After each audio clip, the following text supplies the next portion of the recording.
Oi gente, tudo bem? Eu sou Isabela Vecchio e hoje a gente vai falar de um tema muito importante para o vestibular, que são as pirâmides etárias. Então, se você quiser saber um pouquinho mais sobre esse assunto, resolver algumas questões comigo, fica comigo até o final, tá bom? Vamos lá!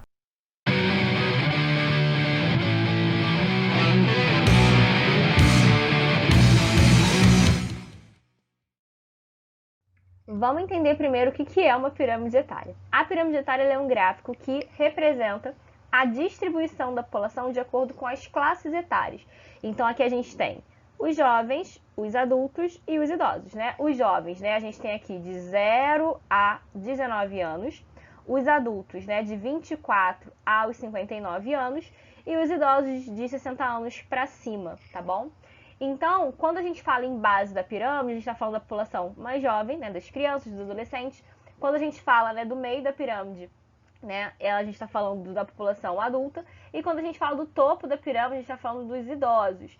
E aí, o que acontece, gente? Quanto mais larga é a base dessa pirâmide, né, a gente está vendo que ela tem bem formato de pirâmide, por quê? Porque a base é larga e o topo é estreito. Isso indica, né, essa base mais larga, que nós temos uma população com altas taxas de natalidade, só que quando a gente percebe, né, que vai ficando cada vez mais estreitinho conforme, né, a idade vai avançando, isso indica que a expectativa de vida ela é baixa. Então nasce muita gente, mas muita gente também morre ao longo, né, do caminho. Isso pode ser por conta da própria mortalidade infantil, isso pode acontecer por causa, né, de uma maneira geral, né, de problemas no sistema de saúde, e aí, né, a população também adulta, a população idosa não está bem amparada, a população não está bem amparada. Então, assim, existem várias razões, né, para uma pirâmide etária se comportar de determinada forma. Um país em guerra, um país, né, que esteja passando por algum processo de imigração, enfim. De uma maneira geral, no próprio vestibular, a gente tem muito a ideia de desenvolvimento econômico do país sendo cobrado. Então, conforme o país vai se desenvolvendo, conforme a gente vai tendo melhorias de infraestrutura, na saúde, na própria educação, a gente vai tendo uma população mais, né, mais instruída, isso, né, vai ter impacto no planejamento familiar, isso vai ter impacto também na expectativa de vida, e tudo isso vai fazer com que a pirâmide etária de um país comece a mudar. Por quê? Porque ela representa o comportamento populacional. Se a população começa, né, a mudar, né, a dinâmica da população começa a mudar, obviamente a pirâmide etária também vai mudar, tá certo? Então, vamos dar uma olhadinha em como que foi a evolução da pirâmide etária no Brasil, para a gente poder ter uma ideia de como que, na prática, a gente vê isso na pirâmide etária. Aqui, galera, tem a evolução da pirâmide do Brasil, né, nessas décadas aqui. 1980, 2000 e 2020. Aqui no caso está com asterisco porque na época que foi formulado era uma estimativa, só que já é a nossa pirâmide etária, tá? A gente tem uma pirâmide etária bem similar a essa que era uma projeção no ano em que esses gráficos foram elaborados, tá? Então, como a gente pode perceber, primeiro, lá na década de 80, a pirâmide etária do Brasil ela tinha um formato bem de pirâmide mesmo, tá vendo? Base mais larga e conforme vai passando, né, vai subindo, vai aumentando a idade, vai ficando mais estreitinho. Só que aqui nos anos 2000 a gente já percebe uma coisa muito importante. Olha, tá vendo que a base aqui dela começou a ficar um pouquinho mais estreita? Isso indica que o Brasil está passando, né, pelo que a gente está iniciando a sua transição demográfica, tá? Que é quando a gente começa a ter mudanças, né, naquelas taxas populacionais. A gente tem uma aula sobre isso, né? E aí o que acontece? A natalidade começa a diminuir e a expectativa de vida ela está aumentando. Vocês podem perceber que aqui, olha, tá vendo como já tá ficando, olha, mais largo, né? Essa parte aqui do meio tá ficando mais larga. E isso mostra que a nossa população economicamente ativa, ela estava aumentando, né, nesse momento. Isso é muito importante, é o nosso bônus demográfico, né? Conforme a gente vai tendo uma população economicamente ativa superior a inativa, né, ou seja, né, menos gente sendo sustentada, né, aquela nossa razão de dependência, o que acontece? Muita gente para trabalhar, mais potencial de força de trabalho, economicamente para o país isso é bom, desde que se saiba, né, investir corretamente para aproveitar, obviamente, essa mão de obra. Então, dá para perceber aqui, olha, que o topo também está ficando mais largo, né, e isso representa, mais uma vez, como eu disse, a elevação da expectativa de vida, tá bom? E aqui em 2020, a nossa pirâmide, né, a base, ó, proporcionalmente, tá vendo? Tá cada vez menorzinha. Se a gente perceber aqui, ela tá ficando bem parecida, tá vendo? A largura dela, né, com a população economicamente ativa, e aqui os idosos também.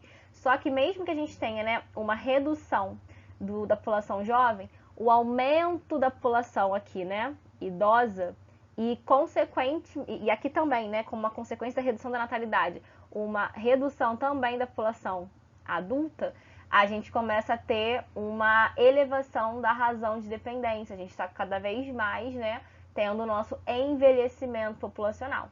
Então, recapitulando aqui, quando nós temos uma pirâmide etária com a base ficando cada vez mais estreita e o topo ficando cada vez mais largo, isso representa que a população está envelhecendo. Isso representa que daqui a um tempo um país vai começar a ter, né, que solucionar problemas relacionados, né, à redução da população economicamente ativa. Países europeus, Canadá, Japão, são exemplos, né, de países, né, dentro e fora da Europa, né, são exemplos de países que já passam, tá, por esse tipo de problema. Então, a gente também já falou sobre isso numa outra aula, é importante esse tópico, vale a pena revisar, tudo bem? Aqui, gente, se compararmos, né, duas pirâmides etárias de continentes com diferenças, né, de desenvolvimento econômico, de infraestrutura, de qualidade de vida. É claro que a gente está generalizando aqui, tá? A gente está falando de um continente, de dois continentes inteiros e não, né, de países. Claro que se a gente for analisar por país, né, vão existir algumas diferenças, mas é só para facilitar a compreensão de duas áreas bem diferentes, tá? Então aqui nós temos, né, a África com uma base bem larga em comparação, né, com esse topo bem estreito que mostra, né, que a taxa de natalidade ainda é alta. Isso vai ser, né, por conta de a existência de vários países ainda nessa condição no continente e a expectativa de vida mais baixa, tá? A Europa, né, ela já reflete aqui problemas, né, com uma mão de obra cada vez, uma população economicamente ativa cada vez menor. Então, olha, a base muito estreitinha, o topo, tá vendo? Compara, né? Porque tem gente que fica assim, né? Ah, mas esse topo não é tão largo. A pessoa já queria uma pirâmide etária completamente invertida. E não é exatamente isso. Tem que olhar proporcionalmente, tá? Que ela vai ter um número de idosos cada vez maior em comparação aqui, olha, com a população jovem, tá bom? E essa população jovem pouco numerosa vai contribuir com o passar do tempo para que a população de adultos também seja menos numerosa, tá bom? Então, nós temos aqui, né, um continente em que a população economicamente ativa ela já é reduzida, tá? Em que a razão de dependência, né, de vários países ela já é muito alta. A gente tem muitos idosos em comparação, né, com a população de adultos. E aqui na África a gente já tem, né, no caso, um continente com uma população jovem muito grande. Então, digamos que assim, aqui nós temos, né, na Europa, uma população já bem envelhecida, enquanto que na África a gente ainda tem uma população mais jovem, tá certo? E vamos agora com as nossas questões de vestibular. Vamos lá, primeira. Com base na estrutura da pirâmide etária nos períodos selecionados na dinâmica demográfica do Brasil, é correto afirmar que, já dá para perceber que existem diferenças aqui, né, entre essa pirâmide do Brasil de 80 e essa pirâmide do Brasil de 2017. Letra A. Aumento do número de adultos é um efeito das políticas de estímulo às emigrações. Não faz sentido algum, porque se o número de adultos tem aumentado, o máximo que poderia, né, acontecer, no mínimo, na verdade, que poderia acontecer, é estar tendo imigração, ou seja, chegada de pessoas. Se está tendo um estímulo à emigração, que é a saída de pessoas, não tem lógica alguma, e também não é isso que acontece no nosso país, né? A gente não está tendo um aumento de adultos por conta, né, de políticas migratórias, tá? Seja de imigrações ou seja de emigrações. E ainda assim, não seria, né, relacionado à saída. Se está saindo gente, era para estar diminuindo o número de adultos, né? Letra B. A redução da base está relacionada com a diminuição da taxa de natalidade. certinho, tá? Ela caiu bastante no Brasil nas últimas décadas e ela já responde a nossa questão, tá bom? Mas vamos dar uma olhadinha nas outras alternativas para garantir, né?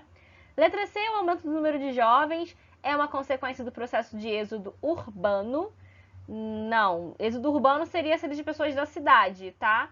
E não tá aumentando o número de jovens porque as pessoas estão saindo da cidade, tá? Até porque elas continuariam dentro do país, então não vai mudar nada. No campo ou na cidade, as pessoas continuam no país. Letra D. O aumento do topo é um reflexo da superação das desigualdades sociais do país. Infelizmente, não, tá?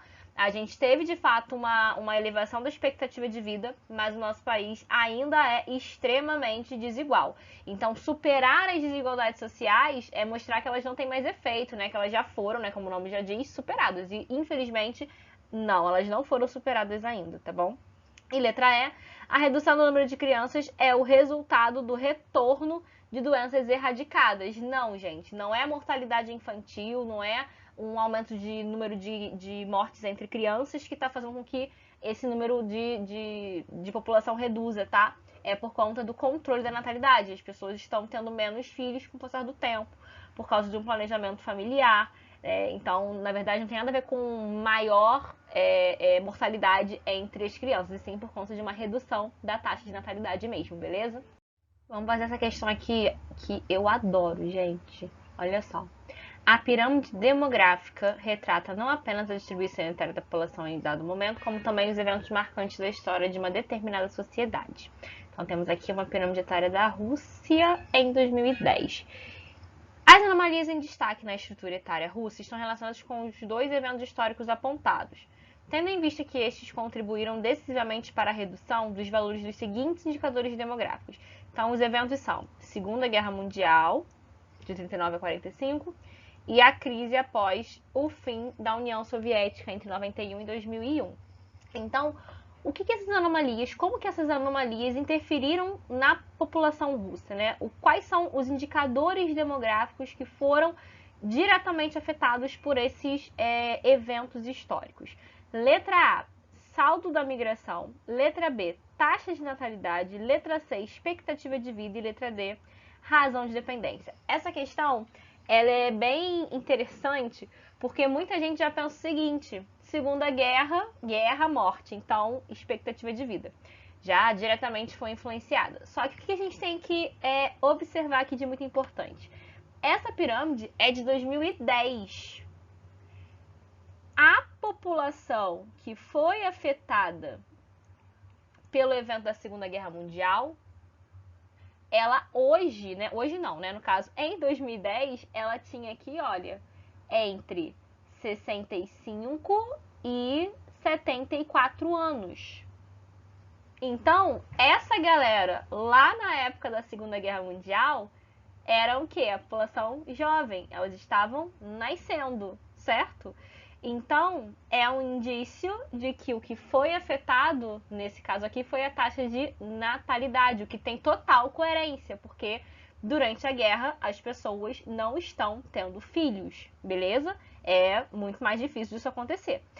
E a crise após o fim da União Soviética também pode explicar uma redução da natalidade. Primeiro, pela mesma razão, se a gente for olhar aqui, né? Essa galera aqui, tá? Ó, de 10, na verdade é aqui, ó, de 10 a 19 anos, coincide justamente com a galera que estava nascendo ali nos anos 90, né, por aí. E também tem coerência, porque se o país, né, ele tá passando por mudanças políticas e econômicas, é normal que o planejamento familiar seja afetado. Então, estamos numa crise. As pessoas vão se preocupar em ter filho nesse momento. Então, é normal que a natalidade reduza. Então, essas duas anomalias, tá?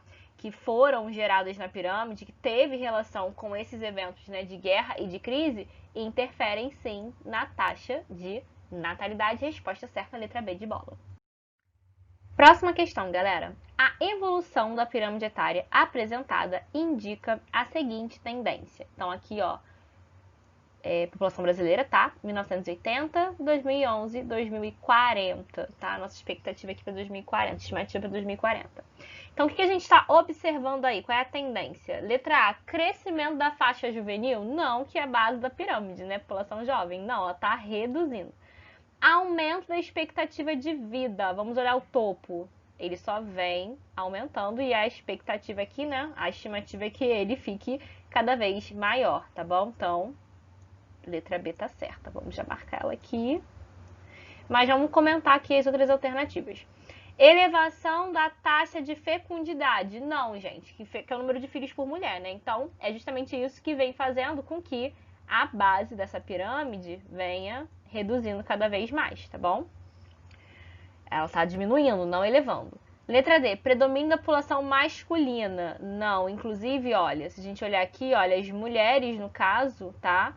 Em algumas faixas, em várias classes etárias, né? É bem nítido que elas são, né? Nós somos aqui maioria, tá bom? E letra E, expansão do índice de mortalidade. Não, ele vem caindo justamente porque a expectativa de vida está aumentando, tá?